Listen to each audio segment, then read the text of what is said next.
Assalamualaikum warahmatullahi wabarakatuh. Saya Miswati dari Prodi Sistem Informasi semester 5. Nih, di video kali ini saya akan menjelaskan tentang model teknologi data warehouse. Data warehouse adalah suatu konsep kombinasi teknologi yang memfasilitasi organisasi untuk mengelola dan memelihara data historis yang diperoleh dari sistem atau aplikasi operasional. Data warehouse berfungsi sebagai pengelola data dalam jumlah besar dan juga mengelola banyak media. Lalu, persyaratan dalam teknologi pertama dan paling penting untuk gudang atau data, kemampuan untuk mengelola dalam jumlah besar.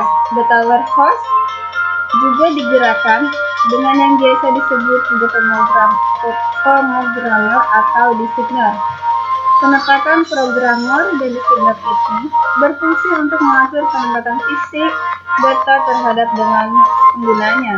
Dengan demikian, banyak negara dari penempatan sumber daya dapat diperoleh dan diakses data.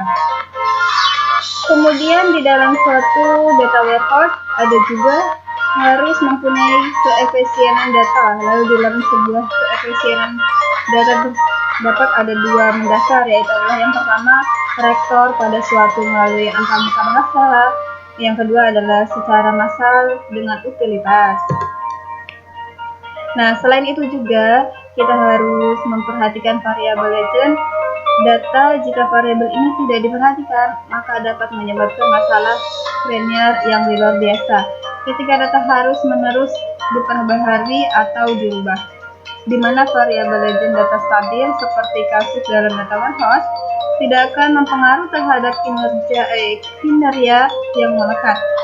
DBNS yaitu lingkungan basis untuk proses transaksi klasik, sedangkan data warehouse cenderung untuk memegang lebih banyak data diukur dalam tabel dan table dari database proses transaksi klasik di bawah tujuan umum DBNS. Data warehouse mengolah sejumlah besar data karena mengandung sebagai berikut: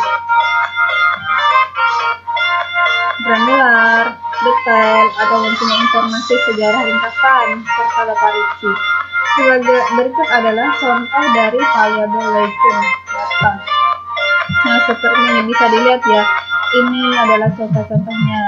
Nah, dan adapun tujuannya yaitu adalah tujuan umum dari DBNS saat update dilakukan yaitu adalah mengonsolidasi rekor tingkat update transaksi berbasis sebagai bagian normal dari operasi untuk DBNS data warehouse.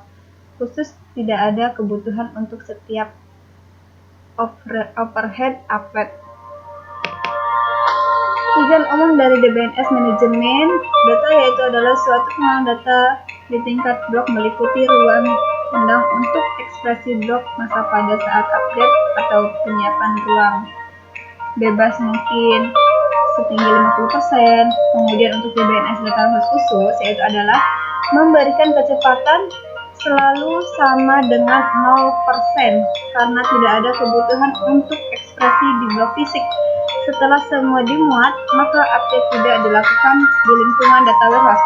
Nah, tujuan dari DBNS lingkungan jumlah database yaitu adalah pembatasan ini ada karena update dan sisipan terjadi indeks sendiri, membutuhkan ruang mereka sendiri dan manajemen data mereka sendiri. Dalam lingkungan data warehouse di mana tidak ada update dan ada kebutuhan untuk mengoptimalkan akses data dan kebutuhan dan kecepatan bagi banyak indeks.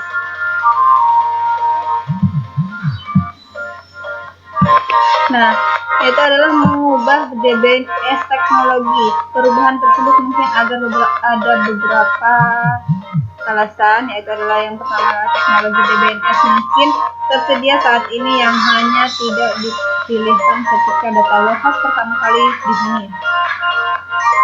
Yang kedua adalah ukuran gudang telah berkembang ke titik bahwa pendekatan teknologi baru diingatkan. Yang ketiga adalah penggunaan gudang telah meningkat dan berubah ke titik yang saat ini teknologi gudang DBNS tidak memadai. Yang keempat adalah keputusan DBNS dasar harus ditinjau kembali dari waktu ke waktu. Nah, itulah penjelasan dari saya. Semoga bermanfaat. Terima kasih. Assalamualaikum warahmatullahi wabarakatuh.